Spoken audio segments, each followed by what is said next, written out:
Do you know that according to a study done by the University of Missouri, people remember only 25 to 50% of what they hear, leading to selective listening that is often filtered by personal biases?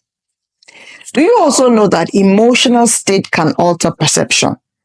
And that when people are angry or anxious, they are 4 times more likely to misinterpret neutral messages as negative. And this is based on a study done by Journal of Experimental Psychology. Now, what I've just described to you is the impact of filters in communication.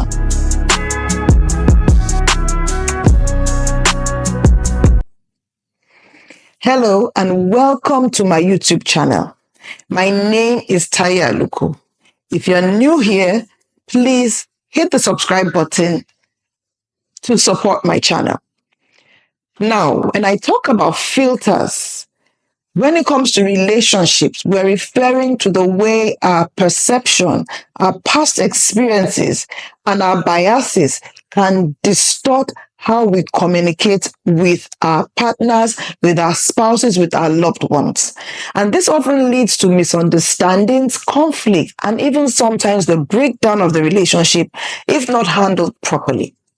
Now, assumptions are common filters that people often use, where they are jumping to conclusions without having all the facts. Judgment is another common filter, where you find people criticizing their partners based on their own perspective. Past experiences is also another filter that can color how people interact with their partners, making them wary of certain situations or behaviors. Now, these are all filters that can lead to defensiveness, to hurt feelings, and a lack of understanding between partners.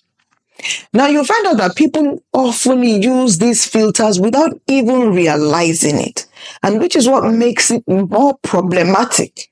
Because, for instance, someone who's been hurt in a past relationship might assume that their current partner is going to hurt them without giving them a chance to prove otherwise. And it can even happen in marriage, where you assume that your spouse is going to hurt you. And you know what happens? This sometimes creates a self-fulfilling prophecy, where the person's negative expectations actually cause the relationship to suffer. Now, the thing with filters is that they can be really subtle. And so you might not even see that they are there or see it as a big deal at first. But over time, they start to erode the trust and intimacy that are vital for relationship success. It's like having a tiny crack in a window. It might not seem like a big deal, but eventually the crack spreads and the whole window can shatter. And so it's important that we become more aware of filters that might be operating in our own life, because that way you can start to communicate more effectively and walk through issues with your spouse in a healthier manner. Now, what you want to know is that as you go about your daily conversations, filters can manifest in different ways. And it might be like somebody makes a joke and you misinterpret it, or you're overly sensitive, or you get offended and it was just a simple joke. And so you find out that these little moments can add up. They can create tension in your relationship. Now, what the experts tell us is that recognizing filters is the first step to dealing with negative filters. And that takes a willingness to listen, to be vulnerable, and to want to walk through difficult emotions. We also know that people who've been in relationship for a long time often develop a sort of shorthand with each other, where they can anticipate what the other person is going to say. But this can also be a filter, because they don't realize that they're not listening to what their partner is saying. They're just responding to what they think that they're going to be saying. And so it's important that you take time to really listen, and that when you are listening to understand. Ask questions and clarify. Don't just listen to respond or to defend yourself. These are the things that help you eliminate the filters and build a stronger bond. Now, I know a couple once that was on the brink of breaking up. But then they had a breakthrough moment when they realized that it was their filters that was at the heart of the marriage conflict that they had. They were both so caught up in their own perspective that they were not really listening to each other. But once they started to listen, to really listen, they were able to walk through their issues and they came out stronger on the other side.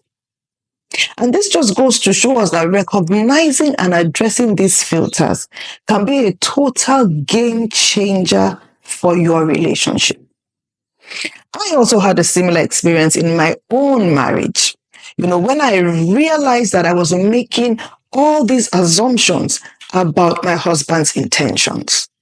I was filtering certain things that he would say and do through a particular past experience that I had had, and it was causing tension between us. But the good thing is that once I started to let go of those filters, I first had to recognize that they were there, and I just started to listen. I began to see that I was the one being overly sensitive. And so recognizing and addressing filters in communication is crucial for building healthy relationships. Because by becoming more aware of your own biases and assumptions, you can start to communicate more effectively and also work through your issues in a more constructive way. This is very helpful for your relationship. Has this video helped you? Has it helped you identify your own filters? Perhaps you have, but you don't know the next steps to take. All you need to do is click the link in the description box to sign up for my online course titled Pathway to Forever. I guarantee you that this course will equip you with tools for overcoming negative filters. And you can also reach out to book a discovery call with me. Lastly, I'd love to hear from you. Have you ever realized that you were using filters in your own relationship? If you have, how did you overcome them? Let me know in the comment section. And don't forget to check out my next video for more tips on effective communication. God bless you. Again, my name is Taya Luko. Bye-bye.